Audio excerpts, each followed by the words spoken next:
Hi hello everyone, मैं विशाल जोशी, आपका प्यारा विजय सर, और एक बार फिर से आपके सामने एक बहुत ही इंपॉर्टेंट इन्फॉर्मेशन के साथ आया हूँ। जी हाँ दोस्तों, फाइनल रिप्लाई, ठीक है, of NTA to Vijay sir. जी हाँ दोस्तों, फाइनल जो रिप्लाई उन्होंने दिया वो मैं बताता हूँ, लेकिन सफ़र की शुरुआत कैसे हुई मैं बताता हूँ। भाई दिल्ली की कड़कती ठंड थी, उसमें गया, आपने सबने देखा होगा वीडियो भी मेरा, ठीक है। ट्रेन से पहुँचे, क्योंकि कार को मैंने प्रेफर नहीं किया, रीज़न बीइंग कि कार से अगर जाते तो कोहरा बहुत हो रहा था, टकराने की संभावनाएं बहुत ज़्यादा होती, इसलिए सब लोगों ने मुझसे कहा जब मैं वापस आया, आप कार से क्यों नहीं गए, आप ऐसे जाते, आप एक नॉर्मल आदमी की तरह जा रहे थे ट्रेन में। यार हम नॉर्मल आदमी हैं भाई, नॉर्मल आदमी ट्रेन से ही सफ़र करते हैं, ठीक है। सेकंड क्लास का एसी था, A1 बैग था, उसके अंदर जाके बैठ गए। ट्रेन छूटने वाली थी, बड़ी हास्यास्पद स्थिति थी उस समय भी, कि किसी ने हमें बता दिया प्लेटफॉर्म नंबर 3 पे आएगी, तो मैं वहाँ पहुँचा, देखा वहाँ है ही नहीं ट्रेन, और टाइम होने लगा, तब मुझे लगा, डाउट किया, ट्रेन तो आई नहीं, तो फिर तुरंत मैंने वापस चेक किया तो पता लगा 1 पर आती है, तो मैं दूर भाग के गया फिर 1 पे। तो एक छोटा सा मेरे साथ एक स्टोरी बन गया, जुड़ गया, ठीक है, कि ट्रेन छूट जाती, बच्चों के लिए इतनी मेहनत कर रहे थे, ठीक है, पहुँचे, कोरोना का डर था, लेकिन कार प्रेफर क्यों नहीं की समझ गए, क्योंकि कोहरा बहुत था, टकराने की संभावना ही थी, ठीक है, और टाइम भी ज़्यादा लगता सफ़र में। ट्रेन में आराम से सोते सोते पहुंच गए, उतरे।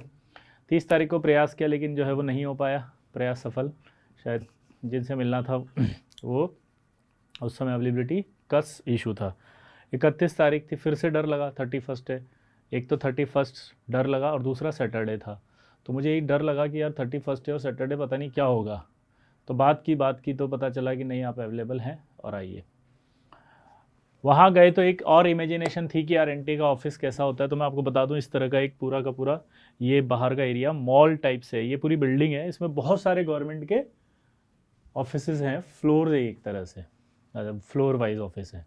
तो एंट्री ली, गार्ड था, गार्ड से पूछा भाई कहाँ जाना है, तो उन्होंने कहा भैया फर्स्ट फ्लोर पर चले जाओ। तो फर्स्ट फ्लोर पर एक फ्लोर है, जैसे कि मॉल में होते हैं, उस फ्लोर पर एनटी का ऑफिस था, बहुत ही नॉर्मल तरीके से था। एक बाहर ऐसे, जैसे आपने देखा हो ना, मॉल के अंदर जाते हैं तो एक तरह का एक होर्डिंग टाइप से लगा होता है, तो ऐसे एक होर्डिंग लगा हुआ था जिसे उठा के कहीं भी रख सकते हैं, उसमें लिखा था नेशनल टेस्टिंग एजेंसी, ठीक है, एनटीए। बाहर एक रिसेप्शनिस्ट थी, सिंपल। और उसके बाद जो है वो मेरी मीटिंग हुई, मैं गया, तो वहाँ पर जो विनीत जोशी से मुलाकात की बात थी, लेकिन वो शायद उनके काफ़ी सारे ऑफिस हैं, वो एक जगह नहीं बैठते, ठीक है ना, तो वहाँ पर वो नहीं बैठते, वो कई जगह होते हैं, मतलब उनके ऑफिस कई जगह हैं, तो वहाँ पर वो नहीं थे, तो सेकंड जो अथॉरिटी थी उनसे मेरी मुलाकात हुई। मुलाकात के मिनट्स मैंने लिखे ताकि मैं कोई चीज़ भूल ना जाऊँ। तो मैंने सबसे पहला मुद्दा यही उठाया कि सर, मैं इसीलिए इसमें से देख के बता रहा हूँ कि मैं कुछ भूल ना जाऊँ, और सारे मुद्दे मैंने एक एक करके कागज़ में लिखे हुए हैं, मतलब मिनट्स लिखे अपने पॉइंट के लिए छोटे छोटे। तो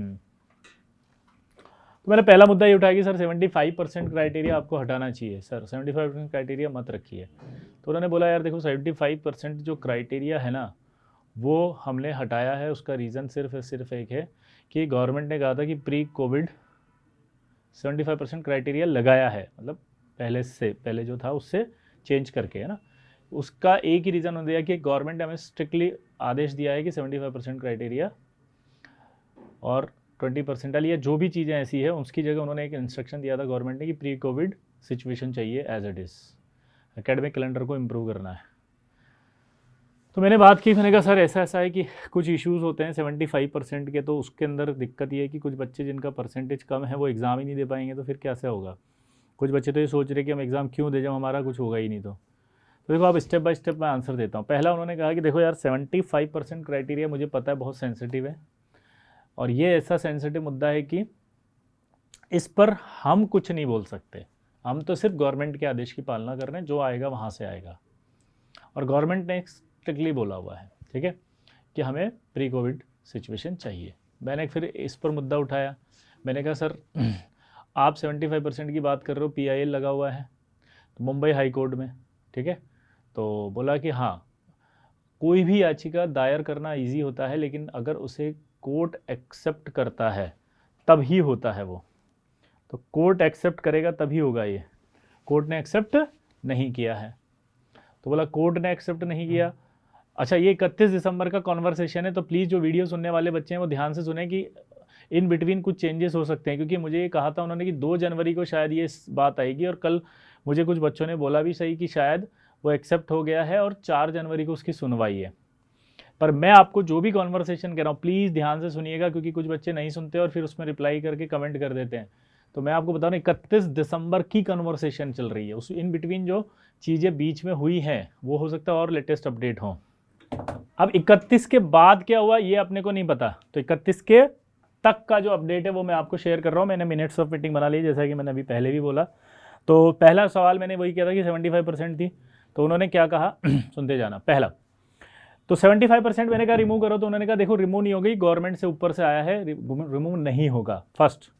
फिर मैंने कहा कि रिमूव नहीं हो सकता तो फिर इसका सॉल्यूशन क्या है, तो उन्होंने कहा देखो बच्चों आप भी ध्यान से सुनना, क्योंकि उन्होंने बहुत टेक्निकल बात बोली, तो मैं बता रहा हूँ कि 75% क्राइटेरिया हटना या ना हटना के लिए आपके पास 4 जून तक का टाइम है। 4 जून को जेईई एडवांस होगा। ये क्राइटेरिया सिर्फ कॉलेज एडमिशन के लिए ही है, काउंसलिंग के लिए है, और वो भी 4 जून का जब एग्ज़ाम होगा तो उसके बाद काउंसलिंग होगी। उसकी डेट शायद 20 जनवरी या 30 जनवरी ऐसा कुछ है, एग्जैक्टली आई डोंट नो।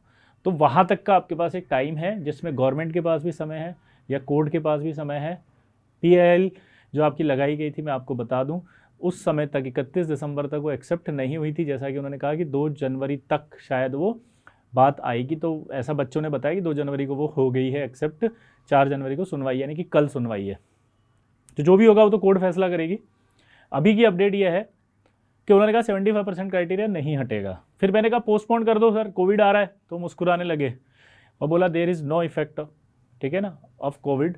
ठीक है, गवर्नमेंट इस बार पूरी तरह से स्ट्रिक्ट है कि हमें ये करना ही है। ठीक है, मैंने फिर बोला, मैंने कहा अच्छा ये NTA चाहता है या गवर्नमेंट चाहती है, आप ये बताइए। तो उन्होंने कहा गवर्नमेंट चाहती है, NTA कुछ नहीं चाहता, NTA सिर्फ एक टेस्ट कंडक्टिंग बॉडी है। मेरा फिर अगला सवाल आया, मैंने कहा सर जो ड्रॉपर्स हैं उनको एक चांस और मिलना चाहिए जेईई एडवांस के लिए। उन्होंने कहा कि ड्रॉपर्स का जेईई एडवांस का एक चांस के लिए आपको IIT गुवाहाटी जाना पड़ेगा, इस बार कंडक्टिंग बॉडी IIT गुवाहाटी है।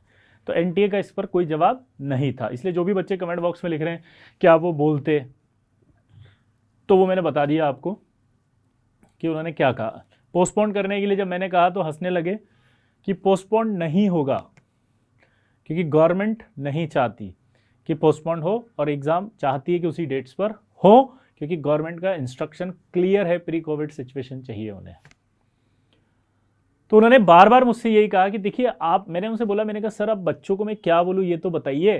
तो उन्होंने कहा आप सिर्फ ये बोलो कि बच्चों आप पढ़ो, क्योंकि देखो अगर ध्यान से सुनना, उन्होंने जब बोला कि 75% क्राइटेरिया हटाने के लिए हमारे पास 4 जून के बाद जो काउंसलिंग की डेट है या 20 जनवरी या 30 जनवरी वहाँ तक का टाइम है, वहां तक का जो टाइम होगा उस टाइम पर हटाएंगे हम।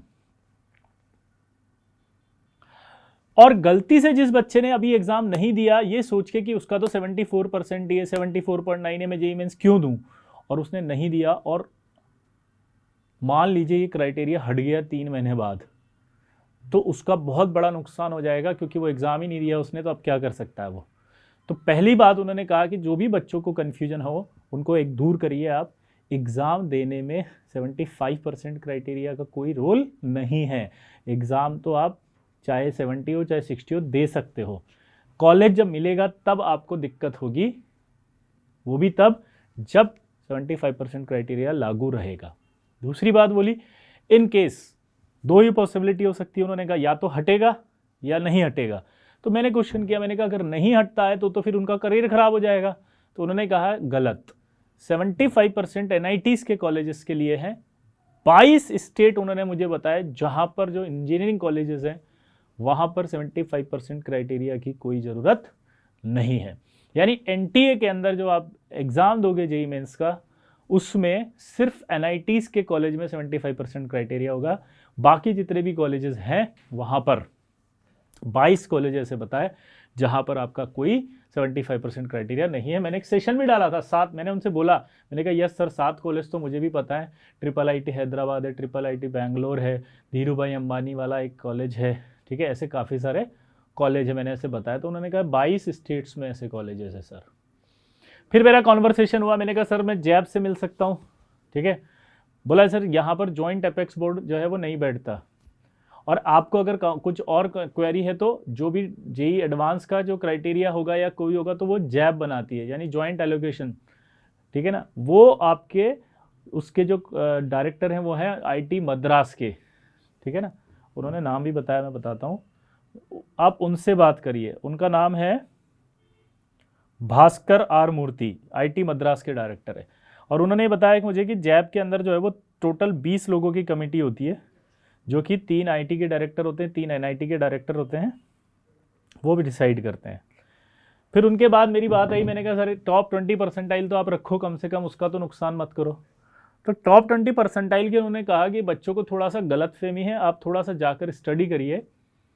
टॉप 20 परसेंटाइल में परसेंटेज कई बार हायर चला जाता है, बच्चों को ये पता नहीं चलता, ऐसा उन्होंने कहा। प्लीज़ ये मेरा व्यू नहीं है, मैं आपसे हाथ जोड़कर विनती करता हूँ, कमेंट बॉक्स में मेरे खिलाफ लिखने से पहले आप इस बात का ध्यान रखें कि मैं आपको सिर्फ कॉन्वर्सेशन बता रहा हूँ, मैं तो माध्यम हूँ, मैंने आपकी बात वहाँ तक पहुँचाई और वहाँ की बात आप तक पहुँचा रहा हूँ, मेरे अपने विचार इसमें सम्मिलित नहीं है। मैं संपूर्ण रूप से पूर्ण रूप से बच्चों के साथ हूँ, बच्चों के साथ ही रहूँगा और बच्चों के लिए ही हूँ, ठीक है। मेरी कोई भी राय है वो सिर्फ आपसे हाथ है, आपके साथ रहूँगा, मैंने सिर्फ वो कन्वर्सेशन आपको बता रहा हूँ, ठीक है। तो उन्होंने ही कहा कि भाई आप जो है बच्चों को सिर्फ ये समझाइए कि 75% जो होगा वो वैलिड एनआईटीज़ के लिए होगा, बाकी सब जगह आप कर सकते हो।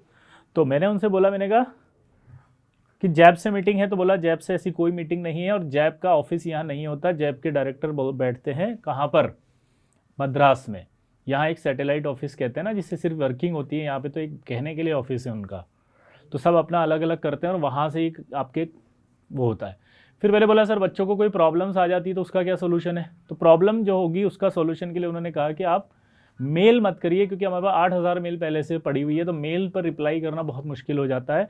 आप बच्चों को कहिए कि उनका प्रतिनिधि आए, पेरेंट्स आए या कोई रिलेटिव आ जाए, कोई भी, वो आके हमें यहाँ पर बताएं, हम तुरंत उसकी प्रॉब्लम सॉल्व कर देंगे।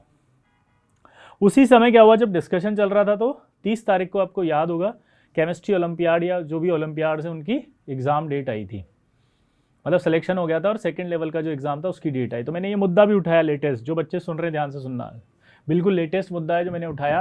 मैंने कहा सर 28 और 29 जनवरी को हमारे जो आपके ओलंपियाड में सेकंड लेवल के लिए सेलेक्ट हुए हैं, फर्स्ट लेवल जो क्वालिफाई हो गए, उनका क्या होगा। तो उन्होंने कहा यार हमने 6 महीने पे, हमने मतलब 15-20 दिन पहले आपके अपलोड कर दी थी एग्ज़ाम की डेट, ये डेट तो उन्होंने उनकी तरफ से अभी आई है, उनकी तरफ से अगर आई है तो आप पहले उनको एप्लीकेशन भेजिए। और उन्होंने कहा कि हम 50 स्टूडेंट्स के लिए हम कोई चेंज नहीं करेंगे। मैंने कहा सर ये 50 बच्चे ऐसे हैं जो कि देश के अंदर ओलंपियाड लेकर आते हैं और देश को रिप्रेजेंट करते हैं बाहर। तब उन्होंने कहा ओ आई गॉट योर पॉइंट। तो उन्होंने एक सिंपल लाइन बोली कि आप उनको बोलिए पहले वहाँ चेंज करें, इन केस अगर नहीं होता तो वी आर रेडी, हम उनका नेक्स्ट डेट पर चेंज कर देंगे, लेकिन उनको यहाँ पर आना पड़ेगा एप्लीकेशन लेके, या उनके प्रतिनिधि को या उनके पेरेंट्स को। बच्चों के लिए खुद के लिए मना कर दिया उन्होंने, कहा उनका टाइम वेस्ट मत कराओ इन सब चीज़ों में, उनको पढ़ने दो। फिर मैंने बोला, मैंने कहा सर बॉम्बे हाई कोर्ट के अंदर पीआईएल है, तो वो मैंने बता दिया शायद अभी कि बॉम्बे हाई कोर्ट की पीआईएल जो है एक्सेप्टेड नहीं है, लेकिन जैसा कि अभी पता चला कि हो चुकी है, 4 तारीख को उसकी सुनवाई है, तो जो भी अपडेट होगी। तो उन्होंने मतलब उनका एक सिंपल कहना था। फिर मैंने बोला यार फाइनल वर्ड ऑफ विजडम आप बताओ सर इस मीटिंग का, मैं कंक्लूजन क्या बोलूँ। तो उन्होंने बोला कंक्लूजन आपको ये बोलना है कि अभी आपको पढ़ना पड़ेगा, इस पर डिसीजन आने के लिए कोर्ट के पास भी और हमारे पास भी और सरकार के पास भी 4 जून के बाद तक का टाइम है, क्योंकि ये एक एडमिशन प्रोसेस है, उसके लिए क्राइटेरिया है, एग्ज़ाम देने के लिए ये क्राइटेरिया नहीं है। तो आप एग्ज़ाम कर सकते हो, आप समझ रहे बात को। ये एग्ज़ाम भी लिखवाया उन्होंने, ये रिजल्ट आने तक है, ठीक है। तो इस तरह से कुल मिलाकर के अगर मैं कंक्लूड करूं तो उन्होंने ये कहा कि 75% क्राइटेरिया जो है वो हट भी सकता है, ये डिसाइड सिर्फ 2 ही चीज़ें करेंगी, कोर्ट और गवर्नमेंट, और उन दोनों के पास बहुत सारा टाइम है। तो उन्होंने वर्ड ऑफ विजडम फाइनली जो मैं बोल रहा हूँ अब आपको कंक्लूड कर रहा हूँ वो ये कि आपको अभी तैयारी करनी है, अच्छे से एग्ज़ाम देना है। आपका एग्ज़ाम देने के बाद जब एडमिशन का काउंसलिंग का प्रोसेस चालू होगा, वहाँ 75% क्राइटेरिया की रिक्वायरमेंट होगी या नहीं होगी, इस बात का डिसीजन होने में अभी 6 महीने हैं। तो आप अपनी पढ़ाई को डिस्टर्ब ना करें, फाइनली आप बहुत एनर्जेटिक, एंथुजियास्टिक और एग्रेसिवली अपनी तैयारी को स्टार्ट रखें और पढ़ाई पर ध्यान दें। बस पढ़ाई के अलावा आपको और कुछ नहीं सोचना, सिर्फ और सिर्फ पढ़ाई करनी है मेरे दोस्त, बिना पढ़े नहीं होगा कुछ भी, बस ये उन्होंने कहा है। और मैंने आपकी हर बात पहुंचाई, 75% क्राइटेरिया पहुंचाया, ड्रॉपर्स का मुद्दा उठाया, पोस्टपोन करने के मुद्दा उठाया। उन्होंने कहा सरकार इस बार पोस्टपोन करने के मूड में नहीं है, एग्ज़ाम की डेट्स बदलने के मूड में नहीं है। लेकिन फाइनली उन्होंने एक लाइन बोला कि फिर भी माइट भी अगर मान लीजिए सरकार चाहती है तो सब कुछ हो सकता है। फिर उन्होंने कहा कि जैब ऐसा कुछ मीटिंग नहीं कर रही है, कहीं भी कोई मीटिंग नहीं हो रही है और ना करती है। फिर ऐसा मैंने कहा कोई और आप इस तरह की मीटिंग्स हो, तो ऐसा कुछ भी उन्होंने नहीं कहा कि सीधा से एक सर्कुलर है जिसमें साफ का है प्री कोविड कैलेंडर एकेडमिक चाहिए, दैट्स इट, नो चेंज। और जो भी आदेश आएगा वो सरकार से आएगा, तब तक आप पढ़ना है। कोर्ट का ऑर्डर जो होगा वो आपका टाइम लगेगा, इतना जल्दी नहीं आता, ऐसा उन्होंने कहा था। लेकिन अभी शायद 4 को ऐसा बोल रहे हैं लोग कि आएगा, पर उनका कहना है ऐसा कुछ नहीं आएगा, सिर्फ आप पढ़ें। तो मैं आपको कंक्लूड करता हूँ, ज़्यादा समय नहीं ख़राब करता, क्योंकि जो मेरी मीटिंग का फाइनल कंक्लूजन उन्होंने बोला वो ये था कि डिसीजन आने में 6 महीने लगने हैं, इसलिए आप टेंशन मत लें, अपनी पढ़ाई करें, पूरी मेहनत के साथ आप दोनों अटैम्प्ट दें, उसमें से जो बेस्ट अटैम्प्ट होगा वो आपका काउंट होगा। और उस काउंटिंग के बाद आपके NITs में एडमिशन के लिए ही 75% चाहिएगा। इन केस अगर 75% नहीं हटता है तो आपको 22 स्टेट ऐसे हैं जो अच्छे कॉलेजेस हैं, वो आपको विदाउट 75% क्राइटेरिया के एडमिशन दे देंगे, तो उनका करियर ख़राब नहीं होगा। और अगर 75% हट जाता है तो NITs भी दे देंगे, दैट्स इट। ठीक है, चलिए, आई होप मैंने अपनी तरफ से पूरी कोशिश करी, आप मेरी क्षमताओं को समझेंगे, मेरी लिमिटेशंस को समझेंगे। मैं आपके लिए जितना लड़ा उतना लड़ सकता था, जिस लेवल पर जा सकता था मैं गया, मैंने अपनी बात पहुंचाई, मैंने उनसे बहुत अनुरोध किया, सारी चीज़ें क्लियर कर दी विदाउट एनी कन्फ्यूजन। अब किसी भी तरह के और किसी वीडियो के अंदर अपना टाइम वेस्ट ना करें, कन्फ्यूज़ ना हो, किसी तरह का कन्फ्यूजन क्रिएट ना करें, ठीक है। और अपनी पढ़ाई करते रहें, बेस्ट ऑफ लक, ठीक है। नववर्ष की शुभकामनाएं एक बार फिर से, धन्यवाद।